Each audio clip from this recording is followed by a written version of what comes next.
Morning. I'm talking with Sean Oates. Sean, you work with the USA Today Network. What is your title there, please?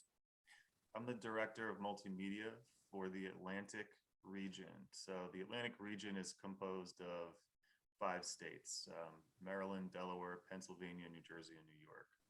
And I oversee the photo and video operations of all of our newsrooms that are in those states. There are about, it's all in all, it's probably about 50 or so people spread out across many different sites. Right. Now,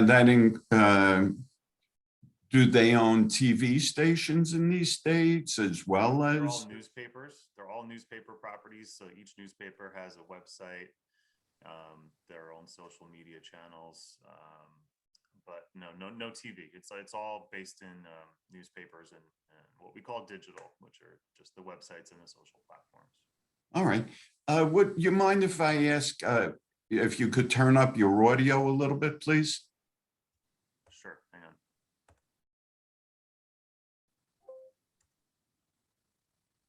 Is that better? Somewhat, yes. A little bit more if possible. All right, hang on.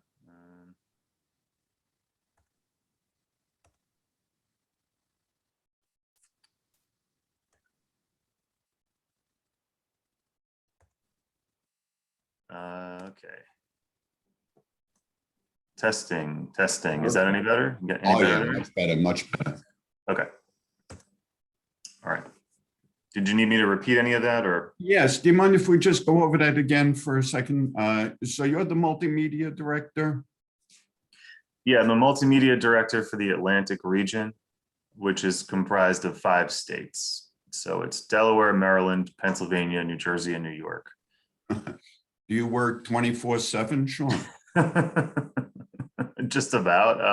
I work almost 7 days a week on a regular basis, but it's not unusual for people in our industry. So now, do you manage the websites and social media, or just the websites? So my area of responsibility is photos and videos specifically. So wherever they go, wherever the photos and videos are, they're coming from somebody who works on one of my teams. That'll be the websites, the print newspapers, the social media sites. Sometimes, depending on the city, there are magazines. There's a lot of different products that we provide photos and videos for. Timelines must be, how do you manage something like that? There must. Yeah, I mean, it's a regional operation. So the way that it works is that there's a newspaper property in each location. So there are probably, I don't know, 25 or so individual newspapers across this area of 5 states. And each one has its own management. So there'll be an editor of that paper, and there'll be reporters, and maybe there's a photographer or 2. In some cases, there are actually even 8, 7 or 8 photographers. And so they manage their local output day to day locally. I don't get involved with it. But what I do is, on a strategic level, looking at the whole picture, is I'll find opportunities for us to work together. I might send equipment, or I might send personnel from one city to another to help with something as it pops up, as a news story pops up. We do a lot of training. We do a lot of guidance, and we just kind of. So I don't have to manage every little single story. It's really the bigger stories, and also just providing a strategic direction of where we're trying to push everybody to. On that note, I mean, social media is a rocket ship of a media here. Is that something that your company is very involved with? Absolutely, we're very involved on social media. We have Instagram, Twitter, Facebook. We're experimenting on TikTok, which is a newer platform. And a lot of these platforms are very focused on video, which is, which is exciting for us. All right. Sean, do you mind if I ask where you went to college and what you studied? Sure. I went to Ramapo College. Okay. A I proud didn't plan alumni. that. I went to Ramapo College in northern New Jersey, and I studied communications and journalism there. I was the editor of the school paper, all that kind of stuff. All right. And the project plan for A Way Out, you were listed as the producer of the show. Right. What is the producer's role in that project? So I think the credit was executive producer, and what that means is that I'm responsible for the operation, the filming, the personnel who are doing the actual work. I'm responsible for them, and I'm responsible for the show overall and seeing that it gets completed on time and that it gets distributed out to where it needs to be distributed. So basically, I'm just kind of like the general contractor, and then the photographers are the subcontractors. Okay, and in developing this show, I mean, how did the idea come about, and what were the steps that you took to get it all in action? Well, that's kind of the most interesting part of all this, Pat, is that we had never tried to produce a show before. What we've gotten good at over the years as a newspaper and a website was producing small videos every day that really are 2 to 3 minutes long, and they don't continue into another video and another video, and they don't become a series. We just kind of create them and move on to the next thing. So we've been doing that for a long time. We're quite good at it. And our staff of photographers is very talented, and they can produce a lot of individual short video stories every week. I think, even just in the northern New Jersey area, we're probably producing, 30 or 40 of these kinds of videos in a week. But what I wanted to do with this project was to learn how to produce a longer form story that would have a beginning, a middle, and an end, and that would take place over, a longer period of time. And each one would be a continuation of the previous one. So that format is what we call docu-series. So it's a combination of documentary and series. And that's what we set out to do with Playing for a Way Out. We didn't know how to do it because, as I said, it's not in our background to produce documentaries. So what happened was I was contacted by Facebook, a particular program that Facebook was putting together for journalists, and it was called the Facebook Video Accelerator Program. And they invited representatives from different media companies around the country to essentially take a couple of days of a workshop in New York City. Then they flew us to California to Facebook headquarters, where we did a workshop there for 2 days. And they gave us a mentor who was a filmmaker to work with over a year, to ask questions and get guidance from as we went about making this story. So if it were not for all of that, I don't know that we would have been able to pull it off, but we were given an opportunity, with this Facebook program. That program also came with a $15,000 grant that enabled us to buy camera equipment that we needed. So it was this first time opportunity, first time using this camera equipment, first time working with a filmmaker as a mentor, first time creating a show that would be a series. The actual idea for the show, originally it started out, we had much different ideas. We wanted to tell, there was a story about a musician that we were going to do. Then there was another idea we had about doing a documentary about the women's soccer team in Major League Soccer in New Jersey. But then COVID happened and we couldn't tell either of those stories because everything stopped. So we took several months to just cover our breaking news and focus on covering the pandemic. And we kind of put the project aside for a few months. And then in the summer of last year, we said, let's do this. Let's find a story that we can tell, even though there is a pandemic. And I believe it was Danielle who came up with the idea to start checking in with some of the football programs at a few high schools in North Jersey. I believe it was in July at that point, and we knew that they wanted to gear up for the fall. And we knew that a lot of student athletes were counting on that fall season in order to get recruited so that they could maybe get a scholarship and go to college that otherwise they would not be able to afford. So that's where it all came from. Great story. Very interesting. I mean, you were lucky to participate in something like that, right? Absolutely. It's been helpful in so many ways.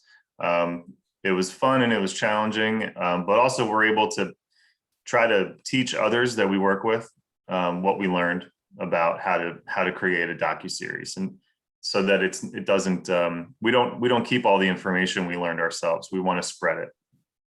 Okay, and now I happened to see the show on the USA Today Prime Network News. How was your show chosen to appear on, I would assume, a national spot like that? Actually, was that an app or a website, or where was that you saw it? It was on Prime. Amazon Prime? Yeah, Amazon Prime. Okay. And they have a category called news. So Okay. I went on news, and they had the usual ABC, NBC, blah, blah. And then they had like USA Today, Yahoo News, and a bunch of different newses. And I was unfamiliar with, USA News on Amazon Prime. Right. So that's how I came to see the show. And I thought, this is I would think it's national. I don't know, but that's really cool. I wasn't even aware, Pat, that it was on that channel. So that's really exciting to me to hear that people are finding it in all these different ways. So that made my day when I heard about that, because we've always wanted to reach a wider audience with this story. We think that even though the story takes place in New Jersey, we think that the story itself is universal in a sense, that other people around the country would want to watch it.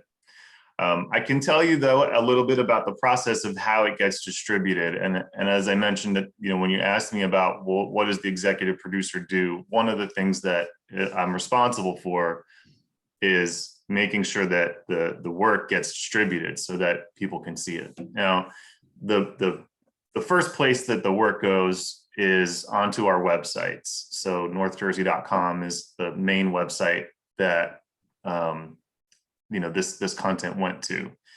It also went out on some other websites that the company owns that are within this region that we were talking about of the 5 states.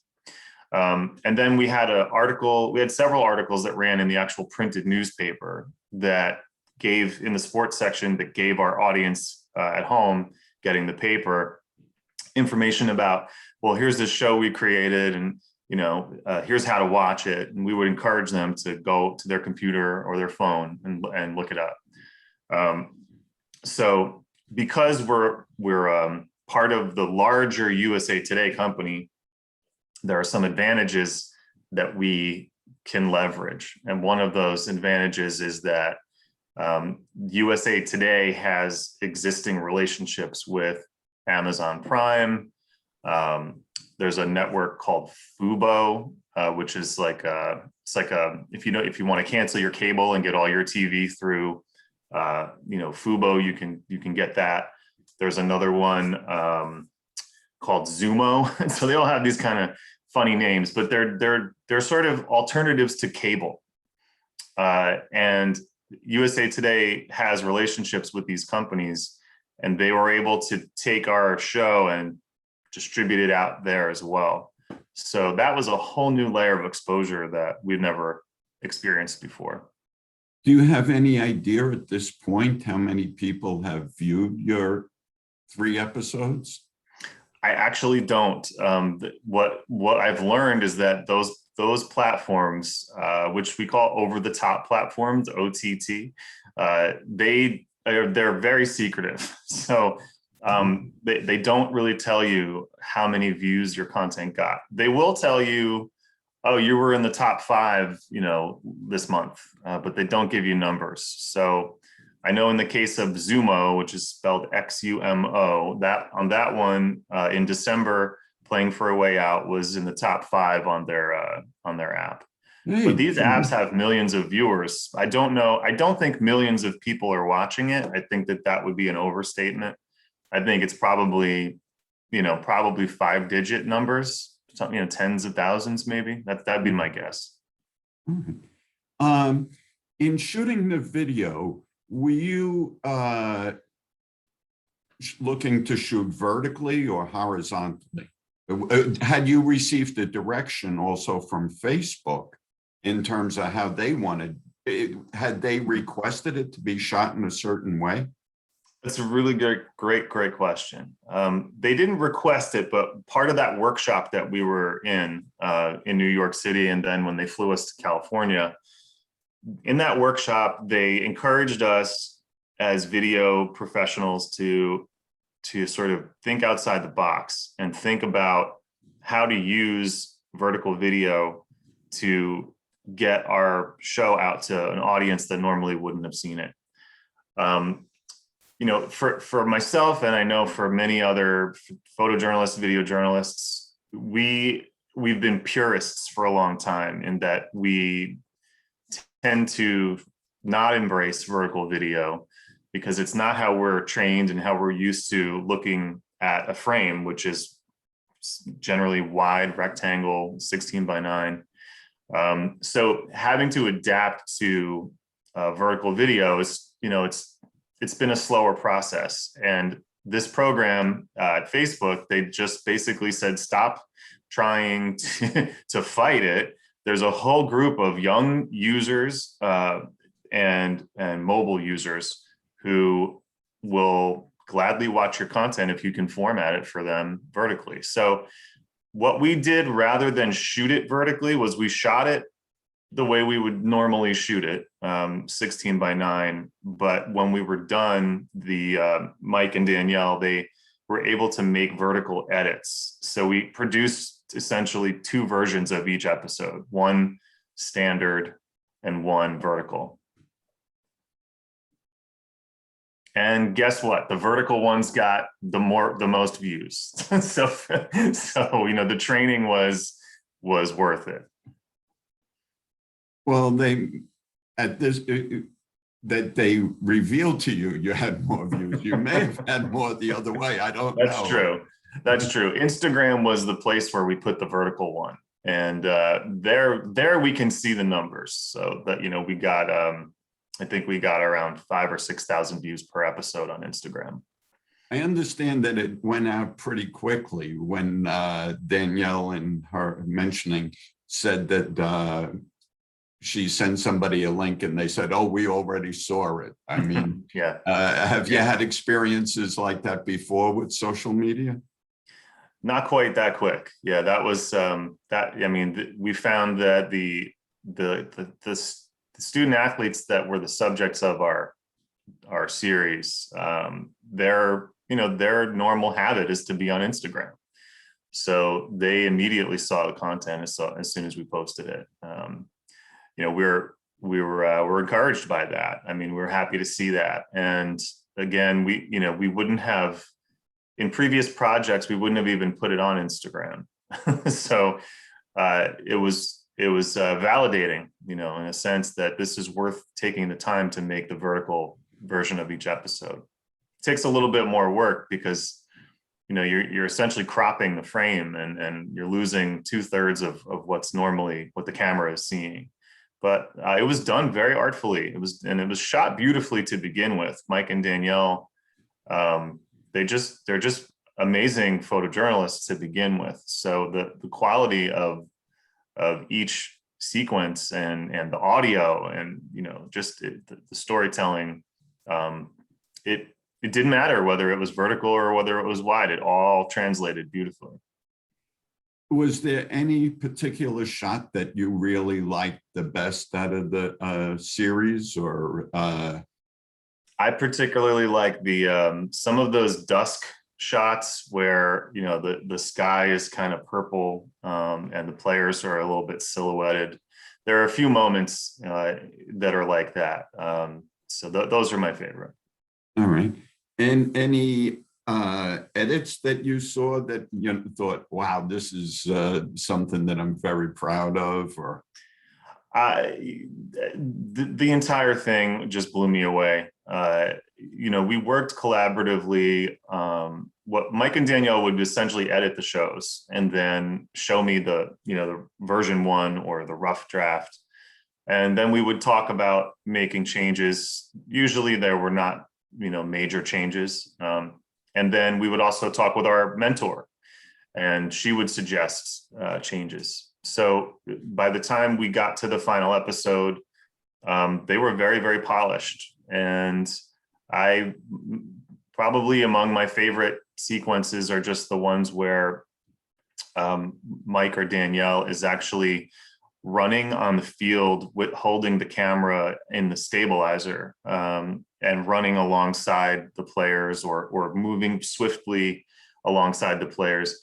That became possible because of that grant from Facebook. We bought a camera stabilizer that we otherwise would not have had, and it's used a lot in the series, and it's a really nice cinematic effect. Any chance for awards for the program, or?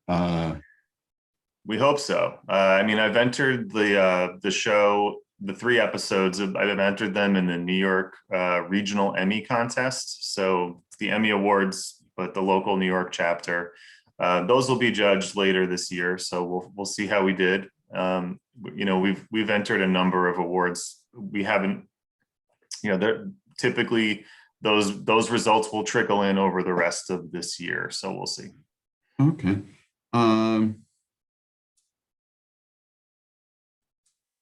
Let me see. I think we're just.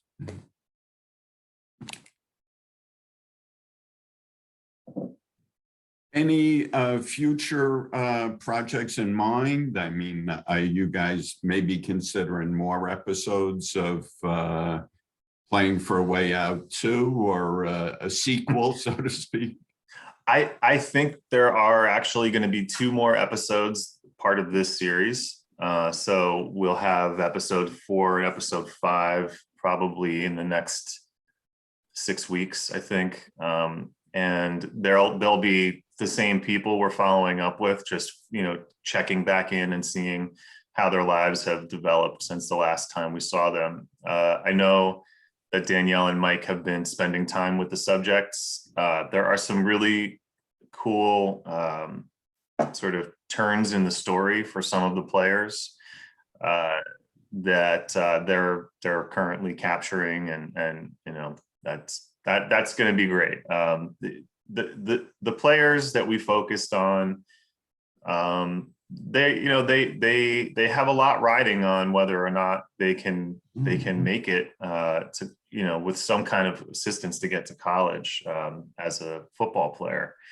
So we wanted to really learn more about them as people. I mean, we spent time with them, and their teams and their coaches, but I'm always wanting to dig deeper and say, let's round out the entire this character as a person. What's their home life like? What are their other challenges that they're facing that are not sports related? So we're going to get a little more into that in the next couple of episodes. Wow, something to look forward to. Thank you, Sean. It was great meeting you, and thank you very much for taking time to do this, and congratulations. It was a great project. I personally enjoyed what you said was exactly what I thought. This is a well-polished show. And I thought, wow, I mean, I didn't expect that at all from USA, not USA. I expected it to be polished, Yeah. but I saw it as a local effort. And I thought, wow, that was a big jump. I mean, you know, from a local high school to a national platform. I thought it was fantastic. I enjoyed the show. I very much appreciate the feedback and your interest in, you know, learning more about how we did it. Like I said, it was the first time we've done anything like this. So I hope that we'll just get better and better at it over the years. But I'm really happy that our first try was able to reach you and many other people, and that you enjoyed watching it. So thank you. Good luck, and wish everybody well in the future. Thanks. I hope you'll share the article with us when you're all set with it. I will. Thank you for your time this morning. Thanks, Bye Pat. now. Take care. Have a great day. You too.